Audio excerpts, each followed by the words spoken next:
नमस्कार साथियों, मैं Lovelesh selected in ministry of defence आपका अपने चैनल में स्वागत करता हूं। तो दोस्तों, जैसा कि आप सभी लोग जानते हैं कि एसएससी स्टेनो 2023 का प्री का एग्ज़ाम कंडक्ट हो चुका है और उसकी आंसर की भी आ चुकी है।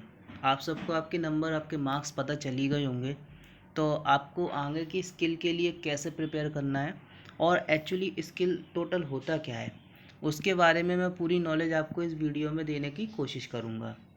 जैसा कि आप देख सकते हैं वीडियो में, स्किल के बारे में मैं जितनी भी नॉलेज है, जितना कि मैं खुद सिलेक्टेड हूँ, तो मैं आपको जितनी हो सकता है, क्या क्या क्वायरीज़ आपकी हो सकती है, उन सभी क्वायरीज़ को पूरी करने का और उनका जवाब देने की पूरी कोशिश करूँगा। तो सबसे ज़्यादा प्रॉब्लम की बात तो ये है कि मैंने पहले एक वीडियो बनाई थी जिसमें मैंने कट ऑफ के बारे में डिस्कशन किया था। अगर यदि आपने नहीं देखा हो तो एसएससी स्टेनोग्राफर 2023 का कितना कट ऑफ जा सकता है टीयर 1 का, उससे मैंने एक वीडियो बनाई थी। आप जाकर चाहें तो जाकर देख सकते हैं। अब उस वीडियो पे काफ़ी अच्छे आपने जो रिस्पांस दिया है, उस सबके लिए मैं आपका धन्यवाद देता हूं। और इसी के रिगार्डिंग उसी वीडियो में कई लोगों ने कमेंट करके मुझसे पूछा था से सर स्किल टेस्ट वगैरह के रिगार्डिंग कैसे होगा, क्या होगा, काफ़ी बच्चों के डाउट्स थे। तो इसलिए मैं ये वीडियो बना रहा हूँ कि आप सभी लोगों के डाउट जितने हो सके इस वीडियो में मैं कवर करने की कोशिश करूँगा। तो एसएससी स्टेनोग्राफर स्किल टेस्ट में मैं आपको बताऊंगा कि स्किल टेस्ट जैसे कि कट ऑफ वगैरह के अकॉर्डिंग कितने नंबर होने चाहिए आपके, तो आप स्किल की तैयारी करें। स्किल की तैयारी में काफ़ी लोगों का ये भी डाउट रहता है कि 2-2.5 महीने में हम क्या स्किल टेस्ट सीख सकते हैं। हमारा एग्ज़ाम तो क्लियर हो चुका है, क्या 2-2.5 महीने में स्टेनोग्राफी सीखी जा सकती है? और जो स्किल का क्राइटेरिया रहता है वो सी के लिए क्या होता है, डी के लिए क्या होता है, साथ ही साथ में जो कितने मार्क्स हमारे होने चाहिए कि हम उसके लिए तैयारी करें और कितने मार्क्स से नीचे वाले हम आगे के लिए एग्ज़ाम के लिए प्रैक्टिस करें। साथ ही साथ जो प्रैक्टिस हम करें 2 या 2.5 महीने, वो कहाँ से करनी चाहिए, कौन सी प्रकार की बुक्स फॉलो करनी चाहिए, ताकि हम स्टेनो के एग्ज़ाम को अच्छे से आप प्रिपेयर कर सकें स्किल टेस्ट को और उसको क्वालिफाई कर सकें। तो दोस्तों, सारी चीज़ें मैं इसी वीडियो में डिस्कस करूँगा। यदि आपको वीडियो को बिल्कुल ध्यान से देखना, अपने एक एक डाउट, इसके अलावा इसके डाउट्स को आप क्लियर करना है। और इसके अलावा यदि आपको कोई डाउट रह जाता है तो उसे कमेंट सेक्शन में ज़रूर छोड़ना, ताकि मैं आगे आके उसका मैं जवाब दे सकूं। तो दोस्तों, बिना किसी देरी के मैं अपनी वीडियो स्टार्ट करता हूं। जय श्री राम। देखिए दोस्तों, सबसे पहली बात मैं आपको ये बताना चाहूँगा कि जो हमारा स्किल टेस्ट है वह कब तक होगा। तो इसके बारे में आपको एक बात कहना चाहता हूँ, जैसे कि नॉर्मली जो चलता है ट्रेंड, ये जो आपका एसएससी टीयर 1 का जैसे रिज़ल्ट आता है या आंसर की आती है, सॉरी, आंसर की के आने के 2 से ढाई महीने या आपको 3 महीने ही मान लो, 2 से ढाई महीने के अंदर एसएससी जो है स्किल टेस्ट कंडक्ट करा लेता है। अब जैसे कि 2 से ढाई महीने के अंदर, अब कई लोगों का डाउट होगा कि सर हमें तो स्टेनोग्राफी बिल्कुल नहीं आती, क्या हम सीख सकते हैं क्या स्टेनोग्राफी 2 से ढाई महीने के अंदर? या फिर कुछ ऐसे भी होंगे जैसे कि उनके ना मार्क्स अच्छे आ रहे होंगे, कुछ लोग थोड़ा बहुत सीख गए होंगे, उन लोगों के लिए भी वो पूछेंगे सर ये हो सकता है कि नहीं हो सकता। तो उन दोनों को मैं एक बात कहना चाहता हूँ, जैसे कि अभी आप बिगनर हो, ध्यान से सुनना, यदि आप बिगनर हो और आप चाहते हैं कि आप 2 से ढाई महीने में स्टेनोग्राफी सीखें, तो मैं आपको क्लियरली बताना चाहूँगा।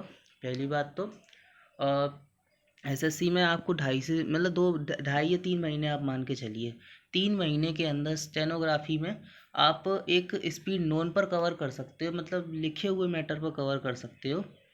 परंतु जो आपकी स्टेनोग्राफी सीखने की बोलें और जो जिस प्रकार का मैटर एसएससी में बोला जाता है, वो उस मैटर को पकड़ने के लिए आपको थोड़ा सा और समय की आवश्यकता पड़ती है। इससे तो 2-3 महीने में सीखना काफ़ी मुश्किल काम होता है। तो मैं आपको पहले ही बता देना चाहता हूँ उसे, इसके रिगार्डिंग ये डाउट मैं आपको क्लियर कर देना चाहता हूँ। अब एग्ज़ाम, अगर आप अगले एग्ज़ाम के लिए टारगेट कर रहे हैं, तो मैं आपको यही सलाह दूंगा कि आप स्टेनोग्राफी कम से कम 6 से 7 महीने तो लेकर चलिए। आप अगर आपको आपको अगर एक अच्छी स्पीड पकड़नी है, एक अच्छी आपको ये आपको मतलब आपको स्पीड भी पकड़नी है और आपकी अच्छी एक्यूरेसी आनी है, क्योंकि क्या होता है कि कई प्रकार के मैटर बोले जाते हैं स्किल में, संपादकीय भी रहते हैं, कुछ आपके नोन मैटर्स भी रहते हैं, कुछ आपकी स्पेशल बुक्स रहती हैं जिनमें से काफ़ी हद तक मैटर रिपीट हो जाते हैं। मैं आपको उसकी चर्चा बाद में करूँगा। तो कब तक होगा स्किल टेस्ट, मैं आपका इसका मैं आपको जवाब दे सकता हूँ, 2 से 2.5 महीने के अंदर आपका स्किल टेस्ट कंडक्ट हो जाएगा। मेन ट्रेंड यही चलता है, लेकिन कई और क्या होता है, एसएससी मोस्टली लेट करती है, हो सकता है 2.5 से 3 महीने, कभी 4 महीने भी लग जाते हैं। अगर एसएससी का सब काम टाइमली रहा तो ये काम 2 से 2.5 महीने में क्लियर हो जाता है। तो होप आपको ये डाउट क्लियर हो गया होगा। नेक्स्ट में चलता हूँ। अगला है cut off and save score. क्या टीयर 1 में हमारी कट ऑफ रहनी चाहिए कि हम आगे जाके स्किल की तैयारी करें, फाइनल मेरिट में होगा कि नहीं होगा, इसी प्रकार के काफ़ी सारे क्वेश्चंस मेरे भर भर के क्वेश्चन उस प्रीवियस वीडियो में आए हैं। तो मैं उस वीडियो को आप एक बार ज़रूर देख लीजिए। उसी में मैंने आपको कट ऑफ और सेफ स्कोर में मेंशन किया है कितने मार्क्स वाले आप प्री के लिए तैयारी, वो स्किल टेस्ट के लिए आप प्रिपेयर कर सकते हैं। एक्चुअली अब स्किल टेस्ट के लिए आप प्रिपेयर कर सकते हैं और स्किल टेस्ट में आप उसको देंगे तो आपके लिए बेनिफिशियल होगा। तो दोस्तों ये आपका सेकंड डाउट आपको क्लियर हो गया। और साथ ही साथ मैं बोलना चाहूँगा एक्चुअली स्किल टेस्ट होता कैसे है, आप ये भी देख लीजिए। थोड़ा सा मैं इसकी नॉलेज देना चाहता हूँ आपको। जब भी आप स्किल टेस्ट देने जाएंगे तो एक होता है सी का और एक होता है डी का। तो जो सबसे पहले हम बात करते हैं हमारे सी के एग्ज़ाम की। तो सी का जो हमारा एग्ज़ाम होता है ग्रेड सी के लिए, वो होता है आपका 100 वर्ड पर मिनट की स्पीड से। इसमें आपको 100 वर्ड पर मिनट की गति से इंग्लिश में या हिंदी में 10 मिनट की एक डिक्टेशन बोली जाती है। इंग्लिश में आपके अगर बात करें तो इंग्लिश में अगर बात करें तो सी के लिए इंग्लिश में आपको ट्रांसक्रिप्शन के लिए 50 मिनट बोलते हैं। मतलब जो भी वह बोलेंगे आपको उस भाषा में लिखकर, अपनी स्टेनो में लिखकर 50 मिनट के अंदर पूरी की पूरी टाइप करके सेव करनी है। यदि आप हैंडीकैप्ड हैं तो आपको 70 मिनट मिल जाएंगे।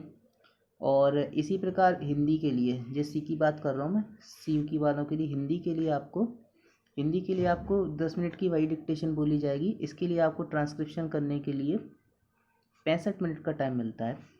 और साथ ही साथ में यदि आप हैंडीकैप्ड हैं तो आप 90 मिनट का एज ले सकते हैं।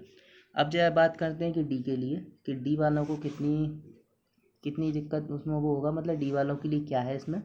तो अगर मैं डी वालों की बात करूँ मैं, तो डी वालों को भी 10 मिनट की डिक्टेशन बोली जाएगी जो कि 800 वर्ड की होगी। उस 10 मिनट की डिक्टेशन को इंग्लिश में अगर बोली जाएगी तो उसको 40 मिनट में आपको टाइप करके देना है। अगर आप हैंडीकैप्ड हैं तो आप 55 मिनट में उसको टाइप कर सकते हैं, उनको एज मिलता है। इसी प्रकार से आप अगर हिंदी स्टेनोग्राफी से हैं तो आपको 10 मिनट की डिक्टेशन दी जाएगी। इसमें 800 वर्ड की डिक्टेशन ये भी होगी। 55 मिनट में आपको इसे टाइप करके देना है और 75 मिनट्स आपके इसमें हैंडीकैप वालों के मिलेंगे। तो आई होप आपको ये चीज़ क्लियर हो गई होगी कि किसको कितना टाइम मिलता है, कैसा क्या होता है। अब जहाँ तक मैं बताऊँ आपको, अब हमारा सबसे ज़्यादा जो टॉपिक है वह है कि how to prepare for skill test. तो स्किल टेस्ट की तैयारी हमें किस प्रकार से करनी चाहिए। तो मेरा यही सजेशन रहेगा सभी को कि जो लोग स्किल टेस्ट की तैयारी करना अभी स्टार्ट करने वाले हैं तो अभी से स्टार्ट कर दो पहले तो, जल्द से जल्द। क्योंकि हो सकता है एसएससी का जैसा ट्रेंड चलता है वह आपको 3 महीने से ज़्यादा स्किल के लिए शायद इस बार ना दे। और जैसा कि आप जानते हो कि इंग्लिश के लिए अगर आप कर रहे हो तो सबसे पहले आप उन बुक्स को प्रेफर करो। मैं कुछ बुक्स के नाम बता देता हूँ आपको। उन बुक्स के जितनी भी डिक्टेशंस है उनको सबसे पहले ख़त्म कर लीजिए जल्द से जल्द।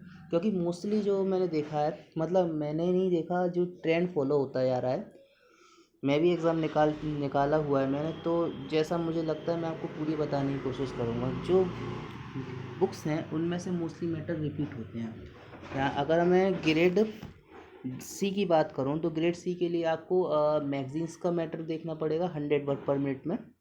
100 वर्ड पर मिनट में आपको मैगजीन्स का मैटर देखना पड़ेगा सी में।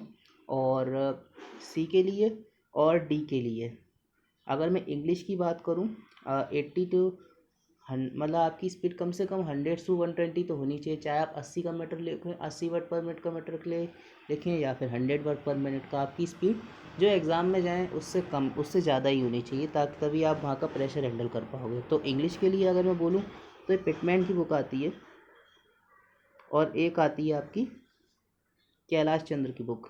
तो आप इन दोनों बुक को बिल्कुल जाके अभी कोशिश करिए इनको जल्द से जल्द ख़त्म करने की। और हिंदी वालों की बात करूं, स्पेशली मैं हिंदी वालों की अगर मैं बात करूं, तो आप एक बात याद रखिए, आप लोगों के लिए कुछ बुक्स मैं प्रेफर कर रहा हूं हिंदी वालों के लिए।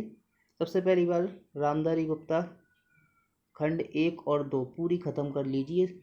हो सकता है वो खंड 1 और 2 100 से 120 वर्ड पर मिनट पर पूरी बुक को रिवाइज कर लीजिए। इसमें पर 1 में और 2 में 100 डिक्टेशंस का एक ग्रुप है। 100 की 100 डिक्टेशंस आप जिस प्रकार से भी हो सके आप उसको अच्छी स्पीड में आके कवर कर लीजिए। क्योंकि मैंने जहाँ तक देखा है, डी में जो मैटर रिपीट होते हैं मोस्टली इन्हीं 2 बुक्स में से होते हैं। और मतलब ऐसा पक्का नहीं कि इसी में से बुक मतलब रिपीट होंगे, लेकिन ऐसा मोस्टली देखा गया है कि मैटर मिलता जुलता यहीं से ही आता है। अब देखा जाए तो एक बुक और है, जैसे कि मेवाड़ की एक बुक हो गई, और मेवाड़ की एक बुक हो गई, एक आपकी हो गई OP Shukla.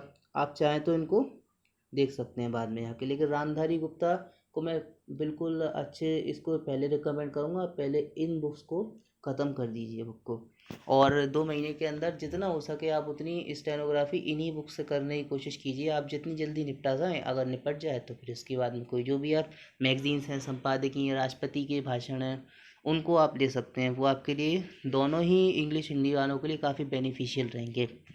So let's, I hope आपको यहाँ तक बात समझ में आ गई होगी। वीडियो अच्छी लगे तो लाइक कर दीजिए मेरे, और इस चैनल को थोड़ा सा सब्सक्राइब करके प्रमोट कीजिए, ताकि और लोगों को भी इस चीज़ का फ़ायदा हो।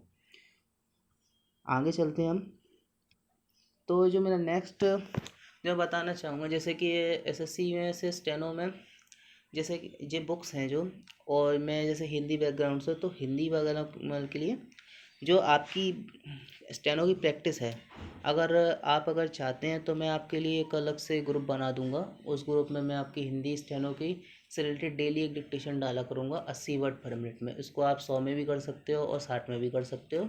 उसमें आप चाहें तो आप उससे उसकी प्रैक्टिस कर सकते हैं। इसी रामधारी गुप्ता खंड 1 की मैं वीडियो रिकॉर्ड करके आपको डाल दिया करूँगा। तो दोस्तों, स्किल प्रैक्टिस के लिए जो मैं गाइडेंस दे सकता था आपको, वो मैंने पूरा देने की कोशिश की है। और इसके अलावा भी यदि कोई डाउट रह गया हो तो कृपा करके मुझे कमेंट बॉक्स में ज़रूर बताइए, ताकि मैं उसको पूरी तरह से ठीक कर सकूं। जहाँ तक रही कट ऑफ की बात, तो मैंने वो वीडियो में डिस्कस पुरानी वाली में किया। उस वीडियो को ध्यान से देखिएगा पूरी का, आपको उसमें क्लियर हो जाएगा। बुक्स की बात मैं कर ही चुका हूँ, कैसे तैयारी करनी है बता चुका हूँ। 2-2.5 महीने में अगर स्टेनो सीखने की कोशिश कर रहे हैं तो अगले वाले एग्ज़ाम की देख लीजिए। इस वाले एग्ज़ाम में तो आपको काफ़ी 2-2.5 महीने मुश्किल हो सकती है, यही मैं बता चुका आपको। इसके बाद में यदि आप थोड़ा बहुत जानते हैं तो फिर आप अच्छे से तैयारी कर सकते हैं, उन लोगों के लिए नहीं है ये भी। और साथ ही साथ में यदि आप कैसा स्किल होगा, किस टाइप का होगा, सी में आपका 1000 वर्ड का मैटर बोला जाता है, मैं ये बताना भूल गया था। तो इस बात को आप थोड़ा सा ध्यान रखिएगा, किस प्रकार का आपको पूरा प्रोफार्मा होगा, पूरा मैंने आपको बताने की कोशिश की है। यदि कोई और क्वेरी हो तो मेरे इस चैनल पर नीचे कमेंट बॉक्स में आप पूछ सकते हैं। तो दोस्तों, यही थी मेरी वीडियो। यदि कोई दिक्कत हो तो यदि अच्छी लगी हो तो लाइक सब्सक्राइब एंड शेयर आप कर सकते हैं इसको, और उन लोगों को तक पहुंचा सकते हैं जिनको स्किल टेस्ट से रिगार्डिंग काफ़ी कन्फ्यूज़न रहता है। तो दोस्तों, उन लोगों की मदद कीजिए इस वीडियो को वहाँ तक पहुँचाने के लिए। और यदि कोई और क्वायरी हो तो मुझे ज़रूर बताइएगा। वीडियो काफ़ी लंबी होती जा रही है, मैं इस वीडियो को अभी यहीं पर रोकता हूँ। आगे भी कई बातें मुझे आपको बतानी है, तो उस सब के लिए आप चैनल से मेरे जुड़े रहिए, ताकि मैं आपको पूरी नॉलेज दे सकूँ। और कमेंट्स बॉक्स में अपने डाउट ज़रूर पूछिए कीजिए, वो उससे मेरे को पता चलता है आपको पूछना क्या है। तो दोस्तों, मिलते हैं फिर अगली वीडियो में। जय श्री राम।